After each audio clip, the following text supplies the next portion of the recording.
Hello दोस्तों, नमस्कार। स्वागत है आपके अपने यूट्यूब चैनल संजय टेक्निकल @21 में।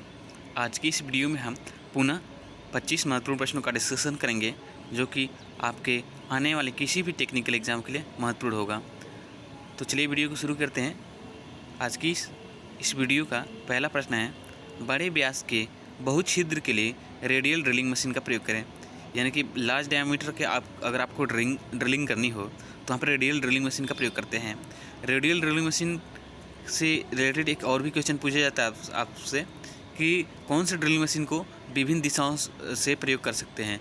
तो आपका आंसर होगा कि रेडियल ड्रिलिंग मशीन को हम विभिन्न दिशाओं पे, जहाँ पे जॉब की ड्रिलिंग करनी हो वहाँ पे हम रेडियल ड्रिलिंग मशीन का वर्क करते हैं, या हेवी ड्यूटी वर्क के लिए भी हम रेडियल ड्रिलिंग मशीन का प्रयोग करते हैं। ये आपको याद रखना है। इसके बाद और भी क्वेश्चन कुछ पूछे जाते हैं, जैसे कि होता है कि गैंग ड्रिलिंग मशीन। तो गैंग ड्रिलिंग मशीन से भी क्वेश्चन पूछा जाता है, ठीक है। तो गैंग ड्रिलिंग मशीन पे अलग अलग प्रकार के ऑपरेशन को हम एक साथ कर सकते हैं, तो ये भी आपको याद रखना है, ठीक है।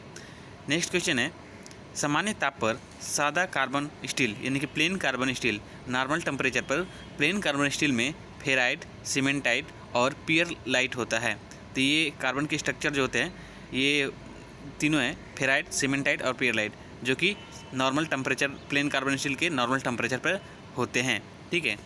तो नेक्स्ट क्वेश्चन देखते हैं थर्ड नंबर का हमारा क्वेश्चन है, ट्राई स्क्वायर को उसके ब्लेड की लंबाई द्वारा निर्देशित करते हैं।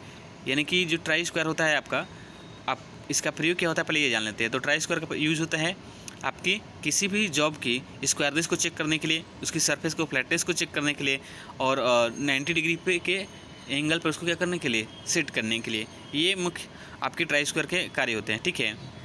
और इसकी स्पेसिफिकेशन की बात करें, ठीक है, तो इसके ब्लेड, ठीक है ना, ब्लेड नहीं है यहाँ पे, सॉरी, ट्राई स्क्वायर को उसके ब्लेड नहीं होता है, यहाँ पे ब्लेड होगा, ठीक है। थोड़ी सी टाइपिंग मिस्टेक एडजस्ट करिएगा।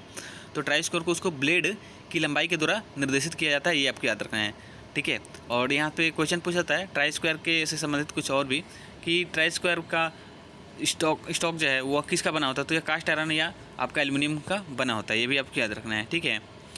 और आपके ब्लेड तो होते हैं जो हाई कार्बन स्टील के बनाए जाते हैं, ठीक है। इसके साथ ही ट्राई स्क्वायर से लगभग यही क्वेश्चन पूछे जाते हैं, तो ये आपको याद रखना है, ठीक है। नेक्स्ट क्वेश्चन है, कार्बाइड पदार्थों की ग्राइंडिंग डायमंड व्हील का प्रयोग करके की जाती है। तो कार्बाइड पदार्थ जो होते हैं ये थोड़े टफ पदार्थ होते हैं, इसकी ग्राइंडिंग करने के लिए हम डायमंड व्हील का प्रयोग करते हैं, ठीक है। ये आपको याद रखना है। नेक्स्ट क्वेश्चन है, समन प्रक्रिया यानी कि जिसको हम कहते हैं क्विंचिंग प्रोसेस द्वारा मार्टेनसाइट का निर्माण होता है। यानी कि जब हम क्विंचिंग प्रोसेस करते हैं तो उसे मार्टेनसाइट का निर्माण होता है, जो कि स्टील का एक स्ट्रक्चर है, ठीक है। नेक्स्ट क्वेश्चन है 6 नंबर का, एक नट को उसके नॉमिनल डायमीटर से निर्देशित किया जाता है। यानी कि एक नट का आपको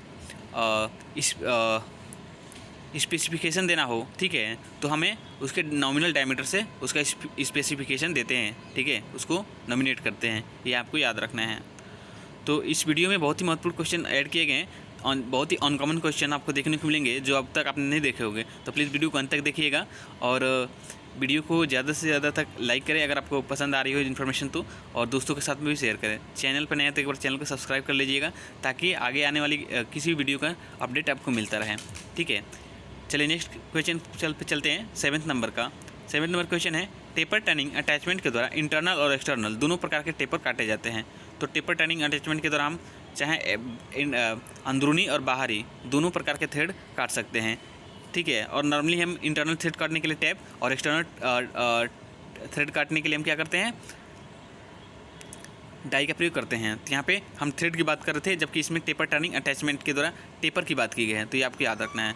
टेपर टर्निंग अटैचमेंट के द्वारा हम इंटरनल और एक्सटर्नल दोनों प्रकार के थ्रेड और टेपर काट सकते हैं, ठीक है, ये आपको याद रखना है। नेक्स्ट क्वेश्चन देखते हैं 8 नंबर का, अधिक क्लीयरेंस एंगल देने से टूल की मजबूती कम होती है।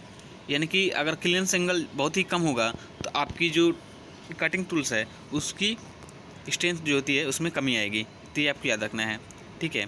नेक्स्ट क्वेश्चन है 9 नंबर का, डाई नट की आकृति अष्टभुज या चौकोर होती है। तो डाई नट क्या होता है, आपका जो ख़राब थ्रेड होती हैं उनको रिकंडीशनिंग के लिए, उनको सही करने के लिए हम डाई नट का प्रयोग करते हैं। डाई नट कुछ और नहीं बल्कि एक डाई के आकार की नट ही होती है। ठीक है, तो ये आपको याद रखना है कि यहाँ से क्वेश्चन पूछा था कि डाई नट क्या है, तो यह क्या है आपका कि नट के आकार की, यही क्या है, डाई है। यहाँ पे नट, इसके डाई के साथ में नट जुड़ा है, तो इसका मतलब ये मत समझिएगा आप लोग कि यह क्या है, नट है। डाई नट क्या है, एक डाई ही है। ठीक है, नट के, जो कि नट के आकार की होती है। तो नट आप समानतः पूछा था कि नॉर्मली आपके नट किस आकार के होते हैं, तो हेक्सागोनल होते हैं, ये आपका आंसर होता है। ठीक है, वही इसी प्रकार से इसमें भी दिया है कि डाई नट की आकृति कैसी होती है, तो ये अष्टभुजाकार होती है या चौकोर होती है। जबकि आपके आपसे क्वेश्चन अगर पूछे कि नॉर्मली नट की आकृति कैसी होती है, तो हेक्सागोनल होती है, षष्ठभुजाकार होती है, आपको याद रखना है। जब डाई नट की बात करें तो अष्टभुजाकार या चौकोर होती है, ये आपको याद रखना है। ठीक है, तो ये कुछ कन्फ्यूजिंग क्वेश्चन होते हैं जो इससे आप कन्फ्यूज हो सकते हैं, तो इसको याद रखिएगा। चलिए 9 नंबर क्वेश्चन हो गया। 10 नंबर देखते हैं। मिलिंग मशीन फ्लाई कटर का प्रयोग करती हैं, तो मिलिंग मशीन जो होती है उस पर फ्लाई कटर का हम प्रयोग करते हैं, ये आपको याद रखना है। नेक्स्ट क्वेश्चन नंबर है 11। पाइप कटिंग डाई समांतर 2 भागों में विभाजित होती है, तो ये भी मोस्ट इंपॉर्टेंट क्वेश्चन हैं। ठीक है, आपको याद रखना है। नेक्स्ट क्वेश्चन है गैल्वेनाइजिंग समांतर अलौह धातु पर की जाती है, तो ये भी आपको याद रखना है। जो नॉन फेरस मेटल होते हैं उस पर गैल्वेनाइजिंग की जाती है। ठीक है, और गैल्वेनाइजिंग में एक क्वेश्चन पूछा जाता है कि गैल्वेनाइजिंग में हम किसका प्रयोग करते हैं, तो गैल्वेनाइजिंग में हम जिंक का प्रयोग करते हैं, जिंक की कोटिंग करते हैं।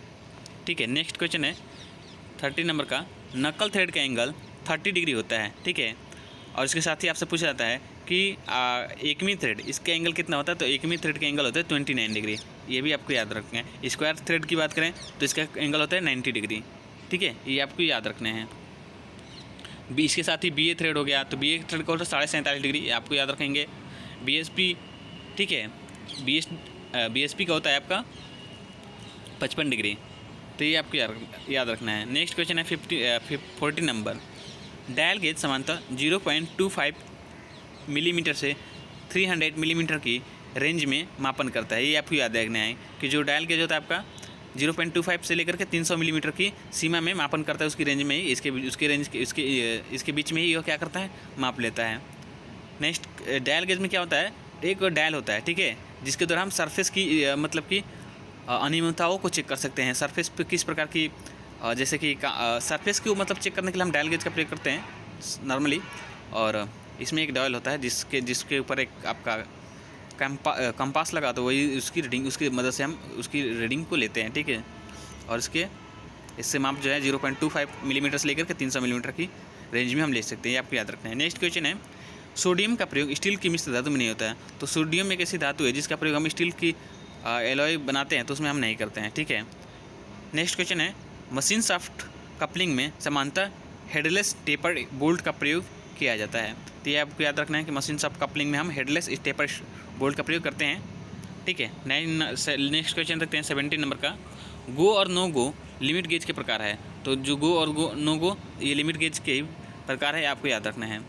इससे गेज से संबंधित बहुत सारे क्वेश्चन पूछे जाते हैं। एक नॉर्मल जो क्वेश्चन पूछा जाता है वो पूछा जाता है कि कौन से गेज में गो और नो गो एक ही सिरे पे बने होते हैं, तो ये आपको याद रखना है कि जो प्रोग्रेसिव गेज होता है उसमें गो और नो गो एक ही सिरे एंड पे बने होते हैं, एक ही सिरे पे बने होते हैं, तो ये आपको याद रखना है। ठीक है, नेक्स्ट क्वेश्चन है 18 नंबर का। रोलिंग सीट मेटल बनाने की प्रक्रिया है, तो रोलिंग जो है आपका जो प्रोसेस होता है वह सीट मेटल में यूज़ किया जाता है, तो यही बताया गया है कि रोलिंग जो है सीट मेटल बनाने की क्या है एक प्रक्रिया। तो सीट को बनाने सीट मेटल में सीट बनाने के लिए हम क्या करते हैं, वो बनाने के बाद उसको क्या करते हैं, रोल करके उसको घुमाते हैं। ठीक है, तो ये भी आपको याद रखना है।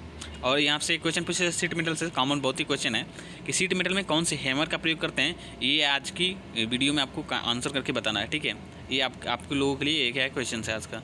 नेक्स्ट क्वेश्चन नंबर देखते हैं 19 नंबर। पॉजिटिव कॉन्टैक्ट क्लच में पावर ट्रांसमिशन शियर संपर्क से प्राप्त किया जाता है, तो पॉजिटिव कॉन्टैक्ट जो होता है उसमें जो ट्रांसमिशन है पावर ट्रांसमिशन शियर संपर्क से प्राप्त किया जाता है, ये आपको याद रखना है। नेक्स्ट क्वेश्चन नंबर 20 है। पावर ट्रांसमिशन के लिए प्रयुक्त इंटरसेक्टिंग शाफ्ट में बेबल गियर का प्रयोग किया जाता है। ठीक है, जो पावर ट्रांसमिशन के लिए प्रयुक्त इंटरसेक्टिंग शाफ्ट होता है वहाँ पे बेबल गियर का प्रयोग किया जाता है, ये आपको याद रखना है। इसके साथ ही एक क्वेश्चन से बेबल गियर से और संबंधित आपको याद रखना है कि जहाँ पे दो शाफ्टों के बीच का एंगल 90 डिग्री से कम हो वहाँ पे भी हम बेबल गियर का प्रयोग करते हैं, तो ये भी आपको याद होना चाहिए। ठीक है, एक बार और बता दें आपको कि जहाँ पे दो शाफ्टों के बीच का एंगल 90 डिग्री से कम हो वहाँ पे भी हम बेबल गियर का प्रयोग करते हैं। उसके साथ ही पावर ट्रांसमिशन के लिए प्रयुक्त इंटरसेक्टिंग शाफ्ट में भी बेबल गियर का प्रयोग किया जाता है। तो ये 2 क्वेश्चन से आपको याद रखना है। नेक्स्ट क्वेश्चन देखते हैं 21 नंबर का। न्यूमेटिक सिस्टम में पावर का स्रोत कंप्रेसर होता है। तो न्यूमेटिक और हाइड्रोलिक, यहाँ से क्वेश्चन डायरेक्टली पूछे जाते हैं आपसे। तो नॉर्मली पूछा जाता है कि न्यूमेटिक में किसका प्रयोग होता है, हाइड्रोलिक में किसका प्रयोग होता है। तो न्यूमेटिक सिस्टम का जो है इससे कंप्रेसर हो गया, या इसमें हम एयर से संबंधित है, इसमें एयर का प्रयोग होता है। और हाइड्रोलिक सिस्टम में आपका ऑयल का प्रयोग होता है। ठीक है, ये आपको याद रखना है। नेक्स्ट है स्प्लिट पिन का उपयोग कैसल नट को लॉक करने के लिए किया जाता है। तो ये भी आपको याद रखना है। ठीक है, और इसके साथ ही टैप नट को किनारों से लॉक करने के लिए टैप नट का प्रयोग किया जाता है। ये अभी आपको याद रखना है। ठीक है, नेक्स्ट क्वेश्चन है धातु की सतह से स्टॉक हटाने की प्रक्रिया को होनिंग कहते हैं। तो ये भी मोस्ट इंपॉर्टेंट क्वेश्चन है, आपको याद रखना है। और होनिंग क्या है, एक प्रकार की फिनिशिंग प्रक्रिया है, ये भी आपको याद रखना है। ठीक है, नेक्स्ट 24 नंबर क्वेश्चन है महीन थ्रेड में उच्च प्रतिरोध होता है। यानी कि उच्च प्रतिरोध का मतलब है कि वो बहुत ही क्या होता है, उसमें स्ट्रेंथ उसकी ज़्यादा होती है। तो जितने भी फाइन थ्रेड होते हैं उसमें स्ट्रेंथ क्या होगी, अधिक होगी। ठीक है, नेक्स्ट क्वेश्चन है, और आज की इस वीडियो का अंतिम क्वेश्चन ही है हमारा। क्लास बी की आग को नियंत्रित करने के लिए कार्बन डाइऑक्साइड यानी कि CO2 एक्सटिंग्विशर का उपयोग करते हैं। ये आपका 25 नंबर क्वेश्चन है। इसके साथ ही आग से संबंधित आग के 3 एलिमेंट्स मुख्यतः होते हैं, आपको याद रखना है। ठीक है, आग लगने के लिए 3 आवश्यक तत्व क्या है, ऑक्सीजन, ईंधन और क्या चीज़, ताप। ऑक्सीजन, ईंधन और ताप, इनके तीनों के कम्बिनेशन से आग लगती है, जिसे हम फायर ट्रायंगल कहते हैं। ठीक है, आग जो है मुख्यतः आपके 4 प्रकार की होती हैं। ठीक है, जैसे कि क्लास ए, तो क्लास ए में होती है जैसे कि जो आग मेटल से जैसे कि कोई पदार्थ से लगती है, जैसे लकड़ी हो गया, कोयला हो गया, कपड़े हो गए, कागज़ हो गए, इनके जलने से जो आग लगती है उन्हें क्लास ए में रखते हैं। ठीक है, और जो क्लास बी की फायर होती हैं वो जो ऑयली पदार्थ से लगती हैं, ठीक है, उनको क्लास बी में रखते हैं। और क्लास सी की जो फायर है इसमें आपका जैसे कि कोई गैस से वगैरह से आग जो लगती है वो क्लास सी में रखते हैं। और जो इलेक्ट्रिक से शॉर्ट सर्किट से आग लगती है वो क्लास डी में रखते हैं। ठीक है, तो ये ए, बी, सी और डी आपके 4 आग के प्रकार होते हैं। इन्हें और इनको बुझाने के लिए अलग प्रकार के एक्सटिंग्विशर का भी प्रयोग करते हैं। ठीक है, तो क्लास ए को बुझाने के लिए हम जैसे कि नॉर्मली पानी का यूज़ करते हैं, और क्लास बी को बुझाने के लिए हम बता दें कि आपको कार्बन डाइऑक्साइड या डाइऑक्साइड अग्निशामक या आपका फोम एक्सटिंग्विशर का भी प्रयोग करते हैं। ठीक है, और क्लास सी आग को बुझाने के लिए हम ड्राई पाउडर का यूज़ करते हैं। और क्लास डी की आग को बुझाने के लिए हम CTC यानी कि कार्बन टेट्राक्लोराइड या हेलन एक्सटिंग्विशर का प्रयोग करते हैं। तो ये आग से और उसके प्रकार उसको बुझाने के लिए जो यंत्र प्रयोग किया जाता है, जो अग्निशामक प्रयोग किया जाता है, उससे संबंधित जितने भी क्वेश्चन पूछे जा सकते थे एग्जाम में, आज की वीडियो में हमने आपको बता दिया है। उम्मीद है वीडियो आपको पसंद आई होगी, और वीडियो पसंद आई हो तो प्लीज़ वीडियो को लाइक करें। चैनल पर नए हैं तो चैनल को एक बार ज़्यादा से ज़्यादा सब्सक्राइब कर लीजिएगा, और ज़्यादा से ज़्यादा वीडियो को दोस्तों के साथ में शेयर करें ताकि और भी लोगों को इसका बेनिफिट पहुंच सके। आज के लिए इतना है, मिलता है नेक्स्ट वीडियो में, तब तक के लिए धन्यवाद। जय हिंद।